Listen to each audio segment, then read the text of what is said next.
Next, we've got Peter Lowe coming up with resolve security alerts with adaptive intelligence and guided response.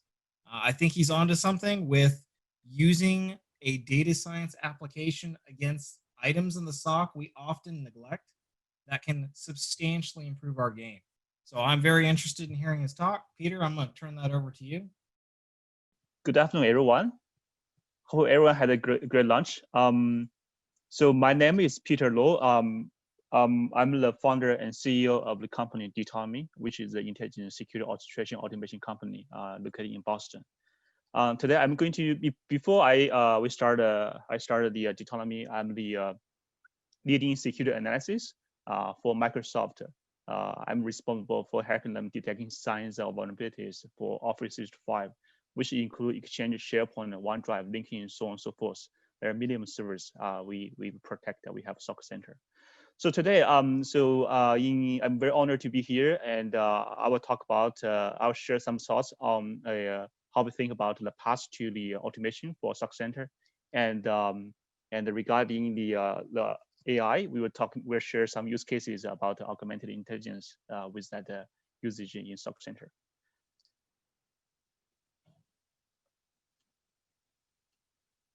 Sorry.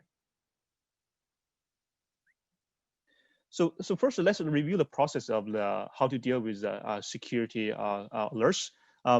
So after before automation was done, after the SIEM was brought into life, and you guys start to see lots of alerts coming from SIEM. But in addition to SIEM, there's alerts coming from everywhere, from cloud, from network, from endpoint, from vulnerability platforms. And after that, once we see the alerts, we start to do enrichments. We dedupe alerts, we extract artifacts, we enrich the context. And once all the information, the context are brought to the analysis, and we start to do some investigate. The investigate may do some clustering. You want to bring alerts, similar alert together, and you want to prioritize. You want to find the root cause, and you might want to also do like the threat hunting, right? And after all this kind of investigation was done, now you are ready to make a decision, and you want to take some actions. And after you finish the whole process, you may find some places you want to optimize. You want to add some automations using Java Python script, or you want to tune alerts because alerts too noisy. So that's the optimization side. So before the automation, the SOAR was brought to life. I mean, there are lots of manual work in this whole process.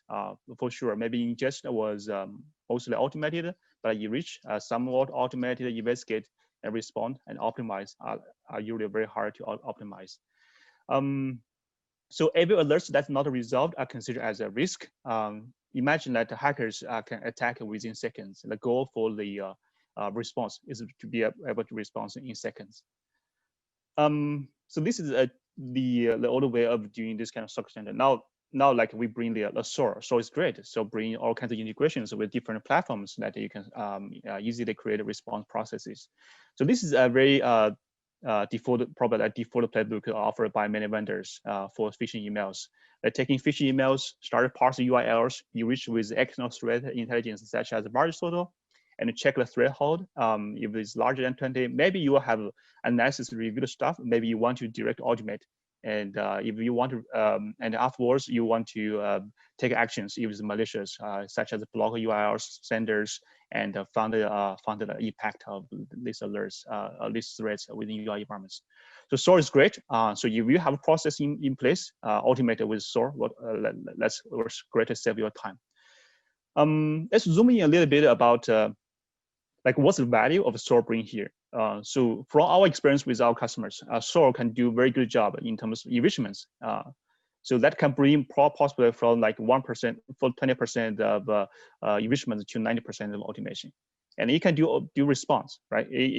Because now you have integration with all kinds of tools. And once you build the playbooks and workflows, now you can take a response to automation. You have to optimize. Imagine all the ways you have to write in Python script, which and figure out all the API integrations. Now with the drag and drop, that make the work of creating automation much easier. So that part they do a good job.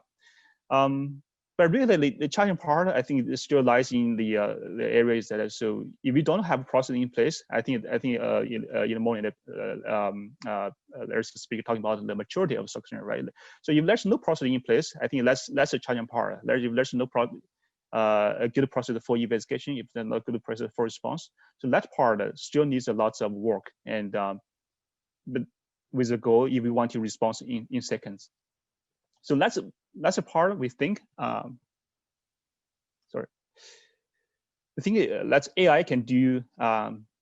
AI in terms of augmented intelligence sometimes can do a better job than humans, especially when you come with a bunch of different data from for investigator, when you have a decision to make. So those part, that's we think AI augmented intelligence can enhance humans to a certain degree. I know there are lots of skepticism about the augmented intelligence or the AI in general. So I will walk through a couple of examples to see what we mean by the augmented intelligence in each step.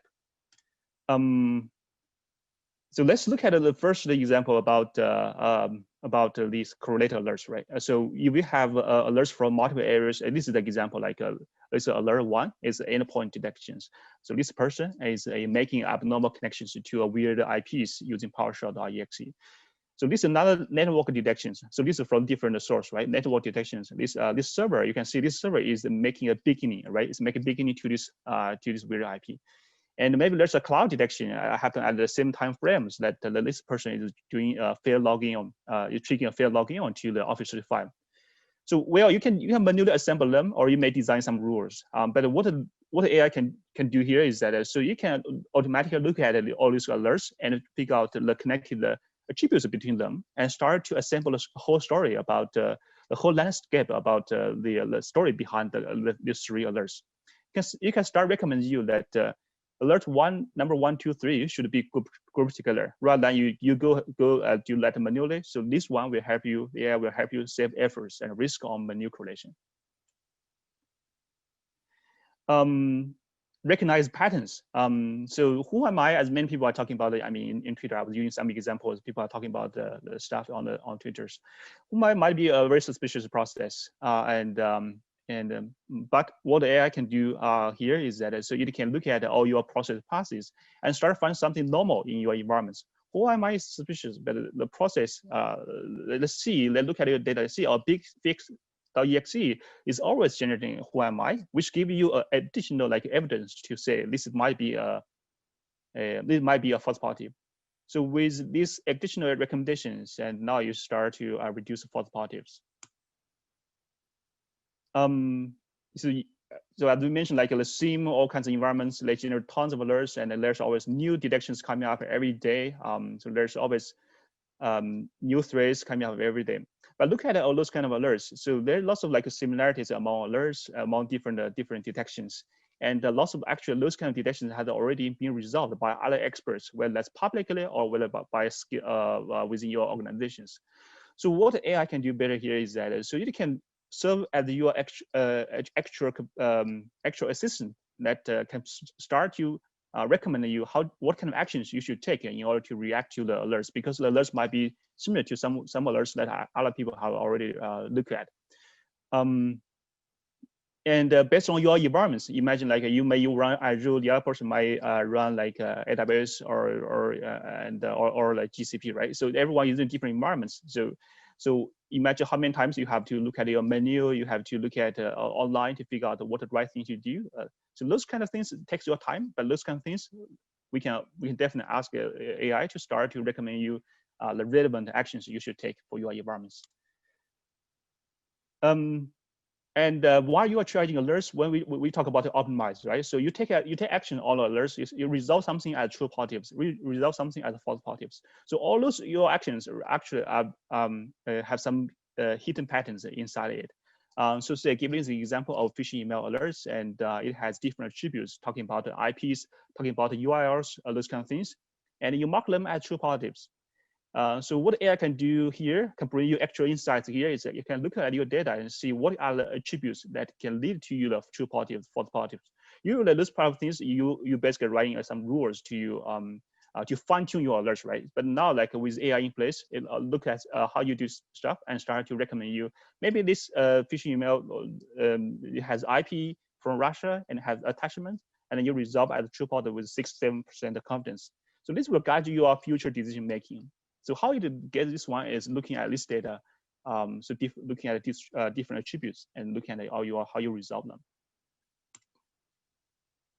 Talking about the SOAR, why SOAR do automation is great. It automates whatever you have process in place, but automation is not perfect, especially for example in this case. Because it has a threshold here. So after maybe the scenario is that so after you review this alerts multiple times as false positives, so what and you see this actually is false positive, right? You don't want to look at it again.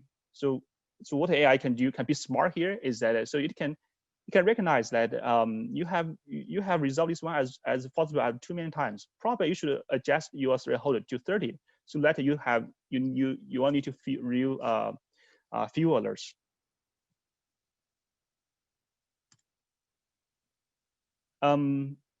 While I think one part of the optimize is that so you want to automate, right? You want to automate as much as possible. Where SOAR is doing a good job that I think as many vendor provide is to enable you to do drag and drop to assemble different automations to follow your processes. But you know, like the drag and drop is not the most natural way for human to interact with computers, and most time we are just so imagine like how you write emails, right? The most natural thing is we write something and we want the machine to understand what we want them to do. So that's what the augmented intelligence or AI can do, can help you to even optimize the way you create automation, is to enable you to write text and then convert to automation. So here, this example basically shows you that you can write your like response plan, such as like get an ASN for IP 1.23, or query the vars total for this IP. If the score larger than 30, let's block them. So you can write your stuff, your instructions. I know like many companies from our customers, like many companies already have those kind of instructions in place. So rather than you manually convert them, let's put those kind of tedious tasks to the machine and just give them instructions and let the machine to assemble the automation for you. So that's what AI can make life easier or even better for you to create new automations.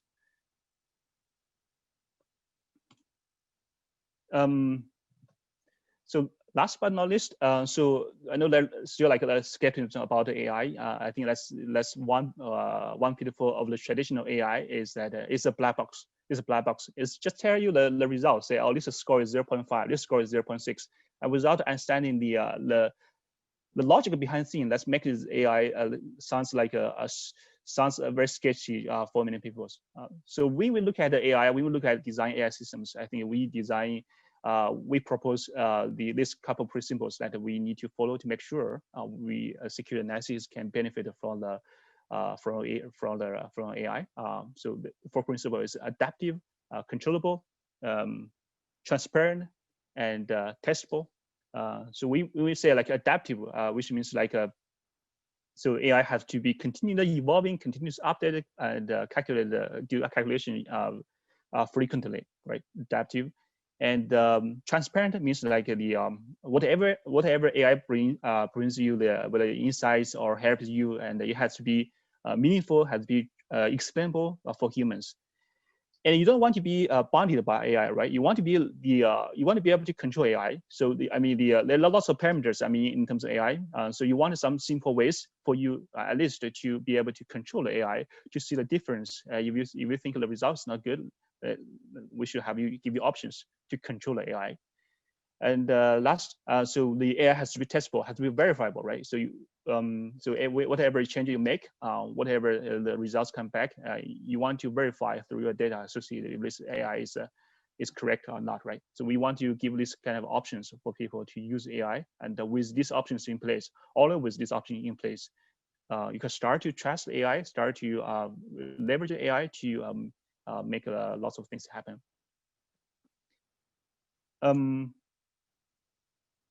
So that's a couple of use cases we shared today. I think as a takeaway from our experience talking with customers and our experience working with customers. So there are definitely lots of challenges to improve automation for Success Center. But I think there's a couple of things we can do. The first thing is SOAR. If you have a procedure in place, automate it. It will absolutely save your time on repetitive tasks if you have procedure in place. And start using augmented intelligence. AI is not replacing humans. AI is enhancing humans. AI is provide additional insights to help you to do things that human probably cannot do. For example, discover the hidden patterns, hidden insights, or leverage the expert guidance, learn from other experts to improve your software maturities. So that's about the talk, and feel free to ask any questions on the Slack channel.